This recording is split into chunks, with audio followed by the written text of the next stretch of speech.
Ошонда төңірегінде өткен менің нағашым Құлан Алдабергенұлы деген ақын сол өзінің бір бай тұратын жылқысы көп бие сауып отқан ауылға інісінің үйіне келді.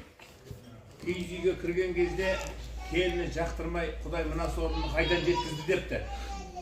Анау естіп қойды, бірақ естіп қойса да амал жоқ, дастарханның шетіне отырады, бауырының үйі ғой. Самаурынға соқ салмай суып қалған шайдан 2-3 кесе құйып береді. Ашуланып орнынан тұрып кете берген кезде босағада толып тұрған сабада қымызды көріп, "Ай, мына сусын бар екен ғой, келін, осыдан берсейші" деп далаға шығып тұрады. Келіні шығып тұра, орта кесені алып барып, талдың көлеңкесінде күбіден піскен еріне әкеп берді. Ашып кеткен.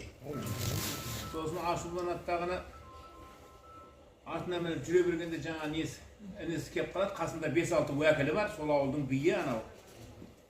"Ей, мен бауырымды қапты, қатын қазан көтер" депті.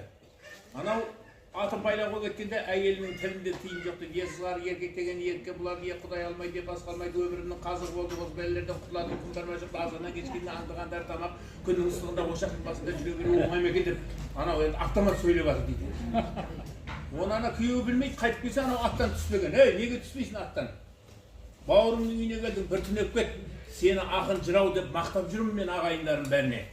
Бір шумақ өлеңді айтып кет" дегенде ашуланып тұрған ақын былай бастаған екен: "Сөзімді тыңда енді бейнарынбай, жігітке дәулет бітсе көңілі жай, өліп кетсем сүйегіммен бірге кетіп, суып қалған келін берген 3 кесе шай" депті. Күйеуінің мәртебесін ойламаған, тексізді көргенім жоқ бұрын мұндай, қатының көргендінің қызы болса тұрмас беді айтқаныңды екі қылмайды. Көңіліңде өлең тыңдар күйің болса, үйіңе бір түнердей сыйың болса, бауырларың ешқашанда алыстамайды, қатыныңның тілінде тыйым болса. Әуелі осы сөзім қайдан шықты? Қансыз бесін ішкен шайдан шықты. Сабаңда толып тұрған қымызың тұрып, көңілінен 3 күн тұрған айран шықты. Маңдайы ашылмаған сорыныма, Құдай-ау, бұндай қатын қайдан шықты? Осындай жүгіріп жүрген нас қатыннан ғалымдар артық деп жүр, сұрған шықты. Сөйтсе ана келін орнынан ұшып тұр, "Мынауың мен айтып жатыр ғой." "Ей, шүңірек көз, орақ мұрын қотыр келін, шошаңдап тұра бермей отыр келін. Көзімше аяғыңды тыртырғасып қотыр болып жүрмеді бұсын келін" деп.